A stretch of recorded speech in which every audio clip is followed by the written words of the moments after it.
नमस्कार। मैं राजेश राज गोरखपुर से आप सभी का अभिनंदन करता हूं। भारतीय समय के अनुसार इस समय 1 जुलाई के सुबह के 1 बजने जा रहे हैं और ये तारीख मेरे लिए बहुत मायने रखती थी। पिछले सालों में मेरे दादा कुंवर बचन जी के जन्मदिन पर मैं हमेशा उनको कभी उनके गीतों की पैरोडी बना के बधाई देता था और कभी मैंने कुछ नए प्रयोग किए पर काया प्रवेश जैसा कि मैं स्वयं कुंवर बचन बनकर उनकी ओर से वो बातें लिखता था जो कभी उन्होंने शेयर की होती थी और वो हमेशा उनको बहुत प्रेम से सुनते थे, सराहते थे, फ़ोन करके आशीर्वाद देते थे। और ये पहली बार ऐसा हो रहा है कि बधाई तो उनको मैं दूंगा क्योंकि कवि रचनाकार कभी मरता नहीं है, दिवंगत नहीं होता, लेकिन उनका फ़ोन नहीं आएगा। एक 2015 में मैंने उनको लिख के भेजा था आज ही के दिन। वो गीत मैं आपको सुनाता हूँ। उनका बहुत प्यारा गीत है। नदी बोली समंदर से मैं तेरे पास आई हूँ, मुझे भिगा मेरे शायर मैं तेरी ही रुबाई हूँ। नदी बोली समंदर से। अब जो मैंने कोशिश की, जन्मदिन के हृदय से आपको दादा बधाई है, जन्मदिन के हृदय से आपको दादा बधाई है। सभी तिथियों से अनुपम लग रही ये 1 जुलाई है। ज़माना आपकी गज़लों का है अरसे से दीवाना, सुने जो गीत झूम उठे वो अपना हो कि बेगाना। ये अपनेपन की दौलत आपकी असली कमाई है, ये अपनेपन की दौलत आपकी असली कमाई है। सभी तिथियों से अनुपम लग रही ये 1 जुलाई है। नदी और एक बार, वैसे तो मैं कई बार गया, लेकिन एक बार पूरी रात रुकना हुआ था दादा के साथ और पूरी रात सुनना सुनाना हुआ था।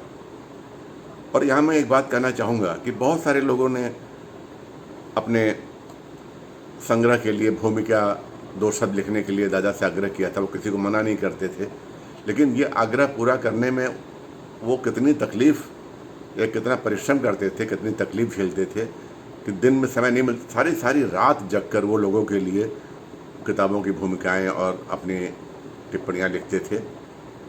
और जब मैं उनके यहाँ रुका था तो रात 2:30 बजे उन्होंने मुझसे पूछा कि राज रोटी खाओगे?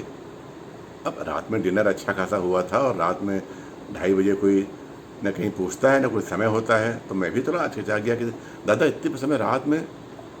बोले राज देखो, दिन भर तो समय मिलता नहीं आने जाने मिलने मिलाने तमाम काम में, तो मैं लोगों के लिए रात में जग के भूमिकाएं लिखता हूँ और भूख लगाती है तो पता है, तो मेरे लिए रोटी और सब्जी बना के डब्बे में रख दी जाती है कि जब मैं भूमिका लिखते लिखते भूख लगे तो मैं खा लूँ।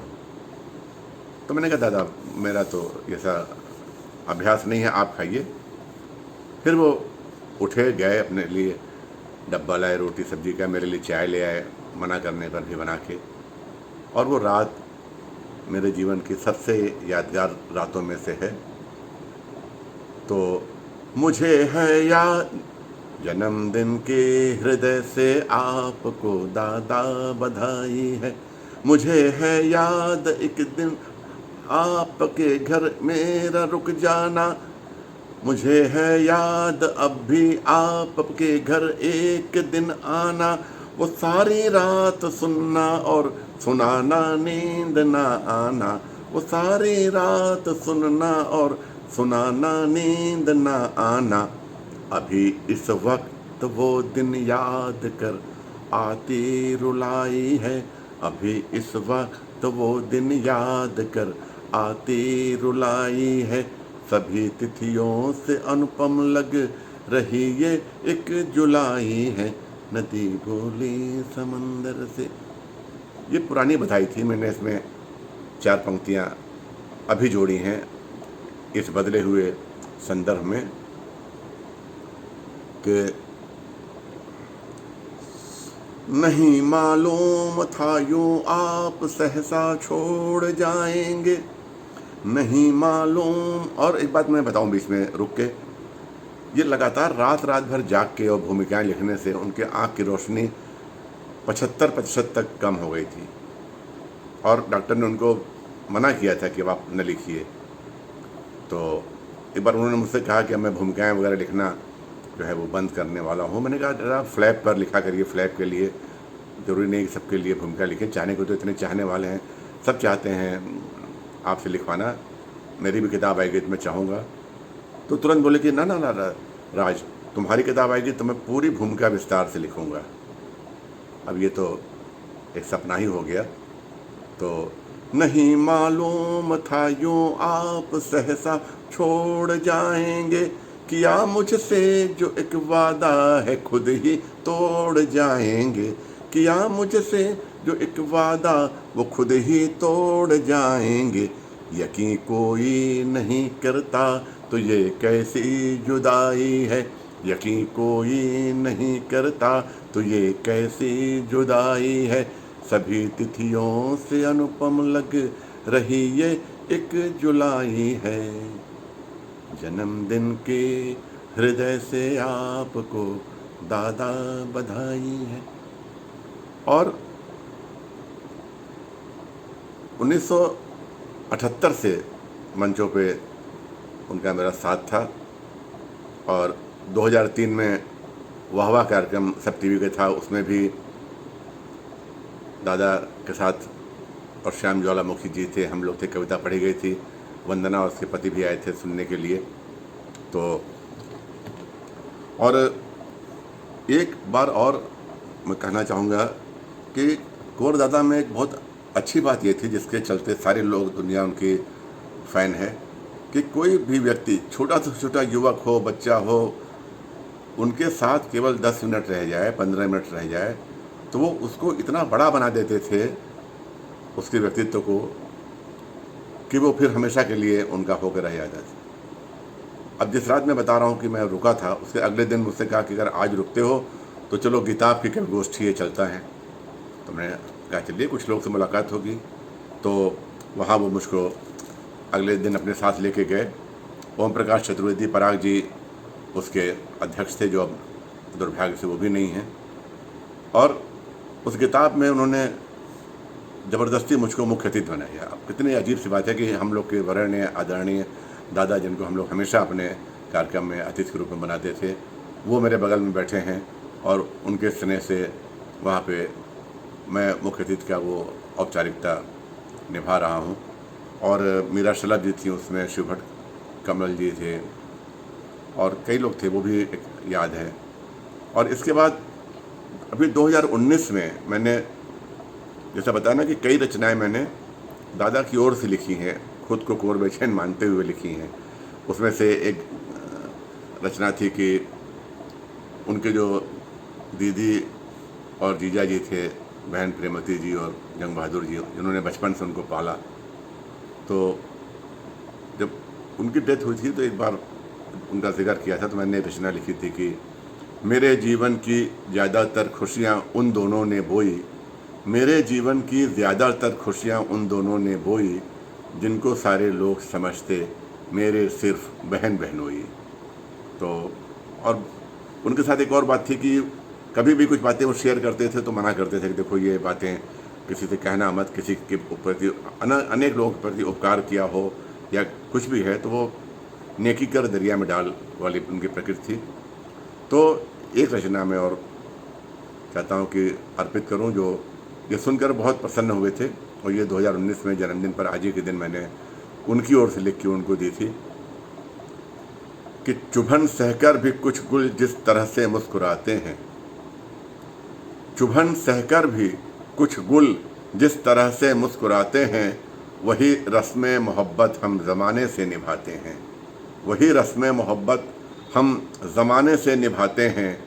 और ये उनका संस्मरण था कि जलाई रोटियों के साथ हमने उंगलियां भी थीं। जलाई, एक बार उनके जिया जी काम के लिए चले आते थे, एक महिला थी जो रोटियां बनाती थी इन लोगों के खाने की। एक बार वो गांव चली गई, तो चूँकि रोज़ उसको दादा कुंवर देखते थे कैसे आटा सानती है, कैसे रोटियां बनाती है, तो उन्होंने कहा चलो आज हम सरप्राइज़ देते हैं जिया जी को। उन्होंने खुद कोशिश की रोटी बनाने की। अब वो पहले बार की रोटी ठीक से बनी नहीं, टुकड़े टुकड़े हो गई तवे पर ही। वो एक एक तवा, एक एक टुकड़ा उठा के और कैसे उनकी उंगली जली, क्या एक लंबा संदर्भ है। तो जलाई रोटियों के साथ हमने उंगलियां भी थीं, कभी बचपन की सोचूं तो फफोले छलछलाते हैं। जलाई रोटियों के साथ हमने उंगलियां भी थीं, कभी बचपन की सोचूं तो फफोले छलछलाते हैं। और कभी कमी माँ बाप की महसूस होने दी नहीं जिसने, कोई बहन बहनों के बारे में, कि कमी माँ बाप की महसूस होने दी नहीं जिसने, इबादत के समय अक्सर वो चेहरे याद आते हैं। इबादत के समय अक्सर वो चेहरे याद आते हैं। और किताबों में पढ़े जाने के हम कायल नहीं साहब, किताबों में पढ़े जाने के हम कायल नहीं साहब, हमारे शेर अक्सर लोग दिल से गुनगुनाते हैं, हमारे शेर अक्सर लोग दिल से गुनगुनाते हैं। और जो मैंने उनकी ओर से मक्ता लिखा था कि सलीका हमने सीखा कुछ गज़ल से जो बरतने का, सलीका हमने सीखा खुद गज़ल से जो बरतने का, कुंवर अब वो सलीका हम ज़माने को सिखाते हैं। मेरा ये पूरे विश्वास से मानना है कि कोई भी नवोदित रचनाकार अगर उसकी रुचि गज़ल लिखने में है तो वो केवल कुंवर बेचैन जी को पढ़े और उनकी जो किताब है गज़ल का व्याकरण, जो मैंने कई लोगों को भेंट की, वो किताब पढ़े तो उनको पढ़ने से, कुंवर जी को पढ़ने से वो गज़ल लिखना और बरतना आ जाएगा। और देखिए, बरतने का कमाल ये है कि शायर उस शब्द को भी एक मानी दे दे जो आमतौर पे प्रचलित न हो। मैं अंत में एक बारी बहुत प्यारी गज़ल है उनकी है, दादा कुंवर बेचैन जी की, मुझको बहुत पसंद है, तो मैं उसके 2-3 शेर पढ़ता हूँ और दिल से याद करता हूँ कि आप दादा कहीं भी हों, आप हमेशा हम लोग के बीच में हैं, हमारे पास हैं। कि आँखों में भर के प्यार का पानी गज़ल कहीं, आँखों में भर के प्यार का पानी गज़ल कहीं, हमने नई तरह से पुरानी गज़ल कहीं, आँखों में भर के प्यार का पानी गज़ल कहीं। ये दादा का शेर है। जब अपनी चांदनी पे गज़ल लिख रहा था चाँद, जब अपनी चांदनी पे गज़ल लिख रहा था चाँद, हमने भी तुझ पे रूप की रानी गज़ल कहीं। और अब जो काफ़िया है वो कोई शब्द खास नहीं है, लेकिन देखिए उसको दादा कुंवर जी ने इस तरह भरता है कि उसका भी एक अलग मज़ा है। लिखा जो देखा उसकी हथेली पे अपना नाम, लिखा जो देखा उसकी हथेली पे अपना नाम, हमने हथेली चूम ली यानी गज़ल कहीं, हमने हथेली चूम ली यानी गज़ल कहीं, हमने नई तरह से पुरानी गज़ल कही, आँखों में भर के प्यार का पानी गजल कही। मैं बहुत ही आभार क्या बल्कि आशीष देता हूँ प्रगीत कुंवर को कि उन्होंने ये परंपरा एक स्वस्थ परंपरा रखते हुए और दादा के नाम से ये सप्ताह मनाने का सिलसिला आज शुरू किया है। और वो खुद बहुत अच्छा लिखते हैं, और जब किसी कवि का वंश में आगे उसी की तरह लिखने वाला कोई हो तो फिर उससे भी वंश चलता है, कवि का भी और कविता का भी। अंत में केवल इतना ही कि केवल नज़र नहीं आने को जाना थोड़ी कहते हैं, केवल नज़र नहीं आने को जाना थोड़ी कहते हैं। पहले नज़रों में रहते थे, अब वो दिल में रहते हैं, अब वो दिल में रहते हैं। श्रद्धेय डॉक्टर कुंवर बेचैन दादा को बहुत बहुत प्रणाम, बहुत बहुत प्रणाम, बहुत बहुत प्रणाम।